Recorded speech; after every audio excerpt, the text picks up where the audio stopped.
तो हाल ही में हमने स्टार्ट करी सैंची ब्रदर्स एंड सिस्टर कॉमिक्स।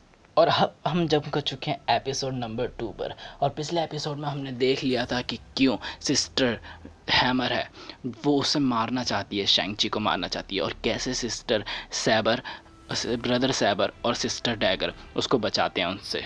एक तरफ सैंची का मोटिव होता है कि किसी भी तरह अपनी सिस्टर हैमर को बचाना है, और सिस्टर हैमर का मोटिव होता है किसी भी तरह सैंची को ख़त्म करना है। और हमें वहाँ पे सैंची के फादर का जो शीट होती है उसका भी मतलब पता चलता है।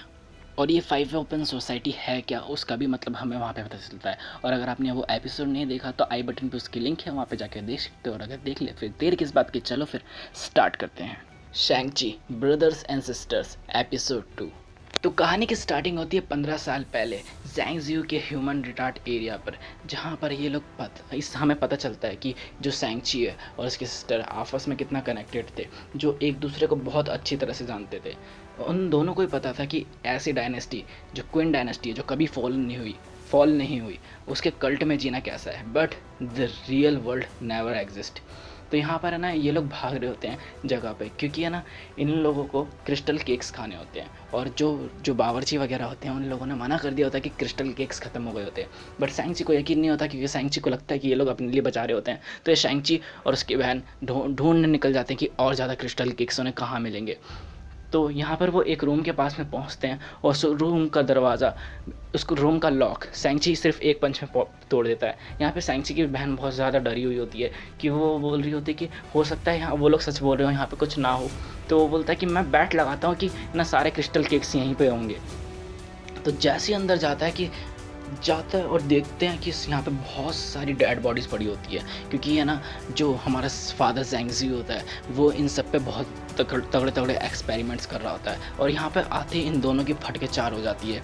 और है ना यहाँ पर वो बोलता है कि सैंची बोलता है मैं डर नहीं रहा, बस जैसे इनमें से एक डेड बॉडी को छूने जाता है वो डेड बॉडी खड़ी हो जाती है और बच्चे डर जाते हैं। फटके 64। बट पीछे से आ देते हैं पापा जैंगजियो। और सैंची के फादर को बहुत ज़्यादा गुस्सा आ जाता है, क्योंकि उनने इन लोगों को यहाँ पे आने से मना करा हुआ था। अब सैंची के फादर को इतना गुस्सा आता है कि वो सैंची को गले से पकड़ के उठा लेता है, और सैंची सारा इल्ज़ाम अपने सर पे ले लेता है, और वो उसका गला दबाने लगता है। और वो बोलता है कि मैंने तुम्हें जब मना करा था यहाँ पे आने से तो तुमने मेरी बात क्यों नहीं मानी। तो सैंची की जो सिस्टर होती है वो रो के उसको छोड़ने के लिए बोलती है, पर वो मानता नहीं है, वो छोड़ नहीं रहा था उसको। तो वो एक हैमर उठाती है और पापा के पट से हेड शॉट दे देती है, और जिसके चक्कर में वो छोड़ देता है उसे, और सैंची के मुंह से बहुत ज़्यादा खून निकलने लगता है। और एक स्पेल काउंट करता है उसके ऊपर कि जहाँ से आई हो वहीं चले जाओ, ऐसा करके। और फिर वो है ना सैंची उससे बोलता है मर्सी के लिए कि छोड़ दो उसे। तो वो बोलता है कि मैं आपसे जो मैं वादा करता हूँ आप जो भी बोलोगे वो करूँगा। तो वो बोलता है कि हर बात मानोगे बिना ऑर्डर दिए, बिना कुछ सवाल उठाए। तो वो मान जाता है। और इतने वो लास्ट टाइम था जब सैंची ने अपनी सिस्टर को देखा था। तो अब जब भी सैंची अपने फादर से पूछता है कि वो कहाँ है, तो फिर वो सैंग ह्यू कहाँ है। तो वो बोलता है कि मेरे पास भी एक छोटा भाई था जिसे मैं बहुत ज़्यादा प्यार करता था, but man like you and me हम इतने लग्जरी रिश्ते अफोर्ड नहीं कर सकते। हमारा मिशन बहुत ज़्यादा इम्पॉर्टेंट है, और अगर हमने अपना ज़रा सा भी फोकस खोया तो हमारी पूरी प्रजा, पूरा नेशन सफ़र करेगा इससे। और ये लाइफ लेसन मुझे ना अपनी लाइफ ने बहुत क्रूलेस्ट वे में टॉट करा था, बहुत क्रूलेस्ट वे में पढ़ाया था। मैं तुम्हें आसानी तरीके से बताता हूँ। और तुमने मर्सी के लिए बोला था, मैंने तुम्हारी सिस्टर पे मर्सी करी है। और इतने सालों से लगा था कि सैंची को कि मर्सी का मतलब पेनलेस डेथ होता है। तो ये सारी बातें याद करते करते टाइम प्रेजेंट में सीन होता है, जो कि लेके वो और सैंची MI6 के प्लेन में बैठकर अपने फादर के बेस पे जा रहे होते हैं। और यहाँ पे इन्होंने सारी तैयारी कर ली होती है। वो बोलती है उसको साथ में चलने के लिए, बट वो बोलता है कि मैंने auto pilot mode already on कर दिया है, और मैं ये मेरा फैमिली मैटर है, तो मैं नहीं चाहता कि किसी भी तरह की इसमें MI6 की इन्वॉल्वमेंट हो। और फिर वो बोलती है कि पूरी आर्मी तुम्हारा वेट कर रही है, इतने भी डफर मत बनो। तो वो बोलता है थैंक्स फॉर सजेशन, और कहकर वहाँ पे पैराशूट लेकर कूद जाता है। और यहाँ पे पैराशूट जैसे ही ओपन करता है, इसकी बहन ये सब कुछ देख रही होती है, और थॉर जैसा हैमर मूव करती है और उसकी तरफ फेंक देती है, जिसकी वजह से उसके पैराशूट में पूरे का पूरा छेद हो जाता है और वो गिरने लगता है। बट किसी भी तरह वो अपने निंजा टेक्निक्स यूज़ करके उन लोगों से बच के निकल जाता है। ये लोग हाईली ट्रेंड थे, बट इसके सामने कुछ भी नहीं। ये लोगों को आराम से पेल देता, और उनमें से एक को बोलता है कि तुम तो ठीक हो, बट ये दूसरा वाला ये बड़ी आसानी से पिट गया, ये तुम इस काम के लिए नहीं हो बेटा, दूसरा काम करो। और फिर यहाँ पे अपनी इसकी बहन आती है।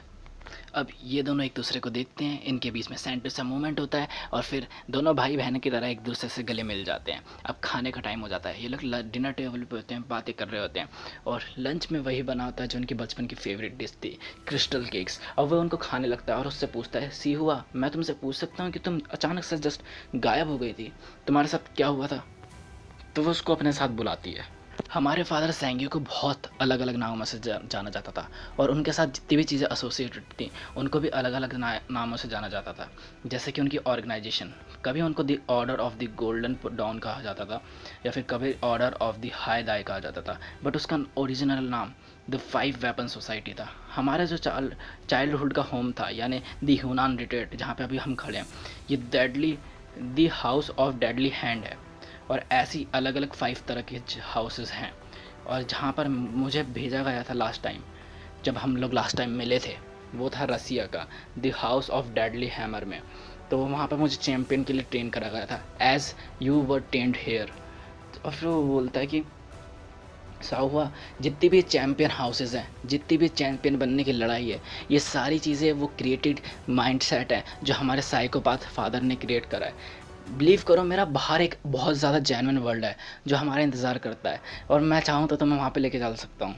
तो फिर वो बोलती है कि तुम फादर के सायरन को देख रहे हो, इसकी फ्लेम अभी भी हैंड की तरफ है, हैमर की तरफ नहीं, हैंड की तरफ। तो वो बोलता है इससे क्या लेना देना? तो वो बोलता है इसका हर चीज़ से, वो बोलती है इसका हर चीज़ से लेना देना है। इस जो भी इस फ्लेम है वो स्पिरिट रूल करती है फादर की, जो भी फ्लेम है उसको स्पिरिट मूव करती है फादर की। और उन्होंने अभी भी तुम्हें चूज़ करा जबकि तुमने उनको किल करा, उन्होंने मुझे नहीं चूज़ करा। तो फिर वो बोलता है अपना पेट पकड़ते हुए कि मैंने फादर को नहीं मारा, उसको कुछ होने लगता है अजीब सा। तो फिर वो बोलती है कि फादर ने सही कहा था कि हमारे लिए इतने लग्जरी रिश्ते कभी बने ही नहीं होते और मुझे अपने फादर की जगह पर सुप्रीम कमांडर बनना है और उसका एक ही वे होगा, तुम्हें जान से मारना, क्योंकि इसने क्रिस्टल केक्स में जहर मिला दिया था। और यहाँ पर सैंची धीरे धीरे करके ख़त्म और अचानक से एक आत्मा दिखाई देती है, स्पिरिट, और स्पिरिट ऑफ हिज फादर, और उसको बोलती है boy wake up, boy breathe, boy breathe. Sanchi अचानक से उठ जाता है और जो भी लोग उसका पोस्टमार्टम करने आते हैं वो देख के बहुत ज़्यादा हैरान हो जाते हैं। फिर वहाँ पे जो भी चीज़ें होती हैं उन सबको तोड़ फोड़ के बोलता है कि मैं यहाँ पर क्यों हूँ। और ये अभी बहुत ज़्यादा कन्फ्यूज़न में होता है क्योंकि ये इसका माइंड अभी भी ऐसी फॉग में है जहाँ पर इसको यकीन नहीं हो रहा होता है कि ये जितनी भी आवाज़ें हैं वो इसके ब्रेन में हैं या बाहर आ रही हैं। बट ये सारी चीज़ें असली होती हैं और बाहर होती हैं क्योंकि बहुत सारे स्केलेटन्स जिंदा होकर इसकी तरफ इसको मारने के लिए बढ़ते हैं। अब वो इन स्केलेटन से फाइट कर रहा होता है, तभी एक स्केलेटन का हाथ उससे डिटैच होता है और ये इन लोगों पे बिजी होता है। तभी वो स्केलेटन का हाथ आता है, उसके रिब्स में छेद कर देता है और उसके रिब्स में जैसे छेद करता है उसका ब्लड निकलने लगता है। उसका ब्लड एकदम रेड नहीं होता बल्कि चमकने लगता है जैसे तारे हों, स्पार्कलिंग लाइक द स्टार्स। तभी इसे एक आवाज़ आती है और ये सर उठा के देखता है तो वहाँ पे सिस्टर डैगर और ब्रदर सैबर आए होते हैं और वो सारे लोगों को वहाँ पे एक एक करके मार देते हैं। बट यहाँ पे सैंची की हालत बहुत ज़्यादा ख़राब हो जाती है और वो बेहोश हो जाता है। अब वो सीधा उठता है तो एक बोट पे होता है जहाँ पे ब्रदर सैबर और सिस्टर डैगर भी उसके साथ होते हैं। बट उसका जो ब्लड था अभी भी उसी वे में निकल रहा था एकदम ब्यूटीफुल तरीके में। तभी उसको दोबारा से अपने फादर की आत्मा दिखाई देती है। तो ब्रदर सैबर बोलता है कि किस तरफ देख रहे हो ब्रदर, हैंड? तो फिर सिस्टर डैगर बोलती है कि शायद इसके माइंड पे अभी असर पड़ा है इन सब चीज़ों का, चलो फिर इसको लेके चलते हैं हमारे मास्टर लिंक के पास में। और फिर वहाँ पे आ जाता है कि वो बोलती है, जो स्पिरिट बोलती है कि कम विजिट और टू बी कंटिन्यूस। और इसी के साथ ख़त्म हो जाता है आज का ये एक genuine episode. So I hope you liked it. और सच बताऊँ तो यार मूवी से ज़्यादा अच्छी तो कॉमिक लग रही है मुझे। तो इस कॉमिक को अब यहीं पे एंड करते हैं कि आई होप कि आपको ये सारी चीज़ें बहुत ज़्यादा पसंद आई होंगी।